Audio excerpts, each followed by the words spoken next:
What does it take to help compose the soundtrack to an Oscar-winning movie? Piano lessons from age 4?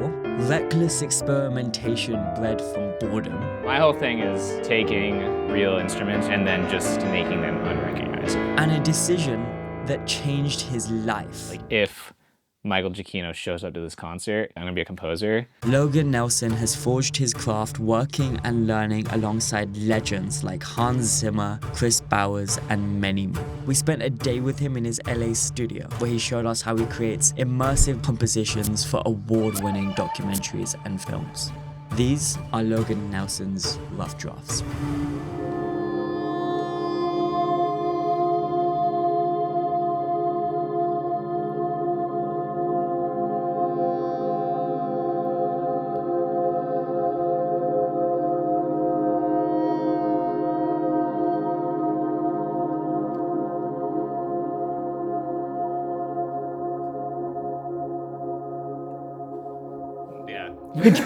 You should keep going. I feel like I'm Just in the just that. That's crazy. You can create sounds that like can't be created outside of this room because you have all of these sets of Right. like very unique equipment. Samples of everything exist, right? Like, I Yeah, could yeah, yeah. go on my computer and pull up a toy piano sound, but like, it's not gonna sound Yeah. like this toy piano from the 70s in Paris Yeah, that only yeah. existed for 2 years before the factory burned down.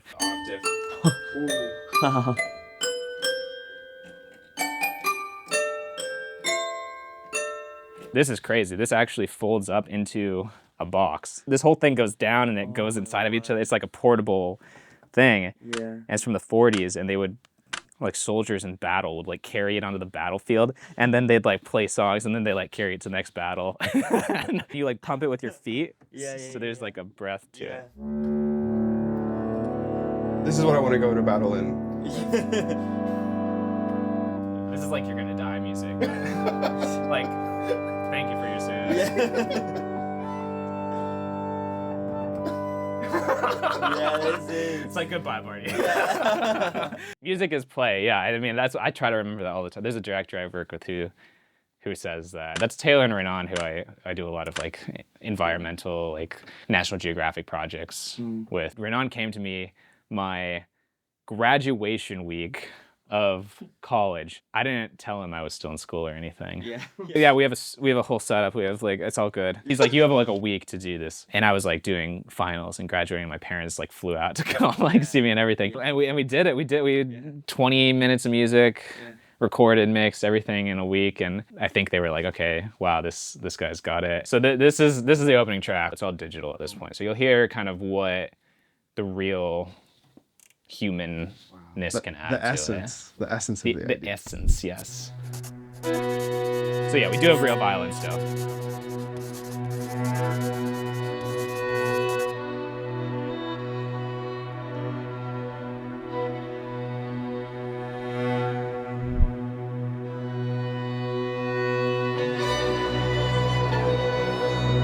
Pretty fucking good already. It's pretty close, actually.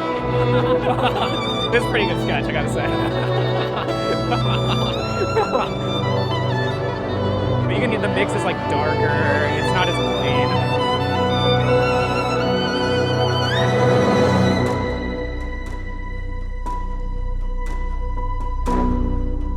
It's very precise here, and you know, almost too perfect here. This is what we end up as, you know, from rough draft to real people recording. So how long were you in your dorm room making the first? Like a week. or less than that, because we recorded, yeah.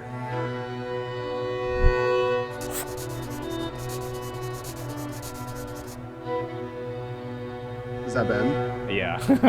Well, I got cooked. Ben cooked.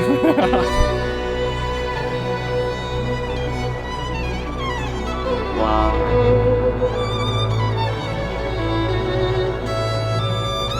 I want to hear this shit at my funeral. It's so immersive that I like can't believe you're just in a fucking dorm room. Because like when you hear about like bedroom pop and all that stuff, it has like a very specific. Right. It's like lo-fi. This is a different definition of Bedroom bedroom orchestra. Yeah. How did you end up in Chile? They had been talking about this project for a while that they'd been shooting for like probably 5 years at that point. The one thing we'd always talked about was like, what if I go on location with you and not only like study the local music and like immerse myself in just like the communities down there, but also to just like record and find people and like figure out like what we could actually bring into the score. We recorded with a bunch of people like this, where we would just bring them out into the middle of the desert.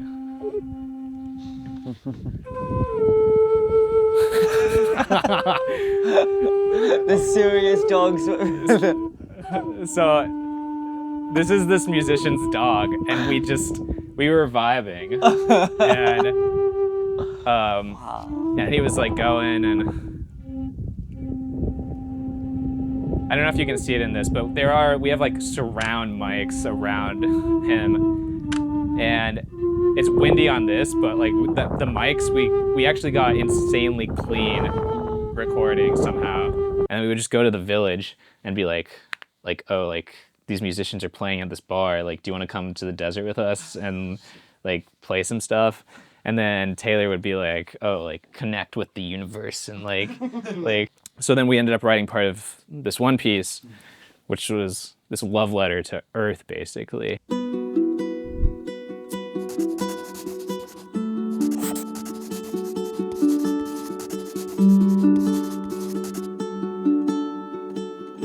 I don't know if you watched The Last of Us, but like that composer's super inspiring for this kind of vibe too. A lot of it is with this charango player who we recorded with down there. This one I had made for me by like one of the best charango luthiers in the world.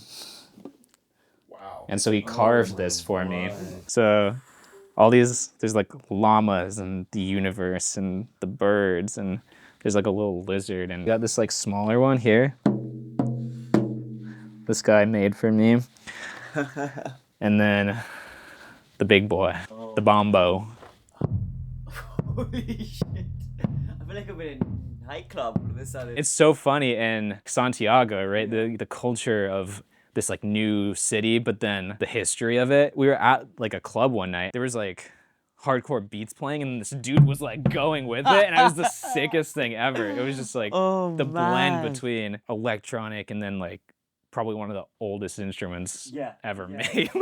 So I just did a tennis project. As soon as I got this project, I was like, it would be so sick if tennis and the sound of tennis was like a part of the music. This is my tennis instrument I built. So you just hold this down, and it'll like adjust to like the tempo. What? It'll just loop. And so what we ended up doing is Claire was like training for some crazy tournament in Asia, and she let us come out to where her coach was training her. That's like a fucking. That's a thunderbolt. Sick sound. That's a thunderbolt. But just the echo of this place is crazy too. Yeah. It's like such a ricochet when you. I'm like, I would not want to be on the other side of that. I can't wait to hear what got made out of this.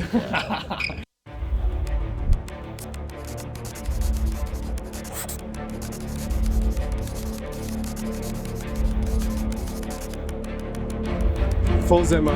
Yeah, it's Pretty hardcore. Those smashes. wow. All the drums basically are rackets. Crazy. This doc took place in like World War II era. It's about this guy who was like the best tennis player in Germany. It came out that this guy was gay, and obviously that was not cool with Hitler. But he was such a good tennis player for Germany that he like let him keep playing and everything. Wow. He had to keep winning because as soon as he would lose, he was going to be thrown in jail for the rest of his life. I built like a dream team for this. It affects the sound totally. Like I have all these different mixers I use for different things. This one I was like, I want the Oppenheimer guy. Yeah. Obviously, it's just a crazy experiment, but I can't imagine being in that documentary, being sat in the cinema and being like, I'm on the court. Like, Yeah, what the 100%. hell? How am I on the court? Can we fuck some shit up? In the playtime. Let's fuck some shit up.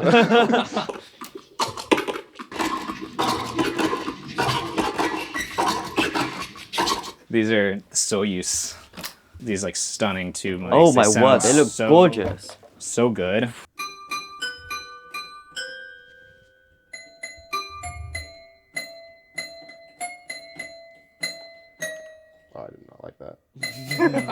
Oh, can you chop the voices?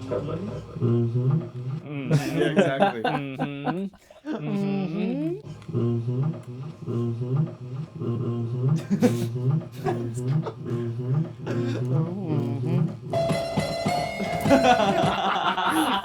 All right. I think we got it.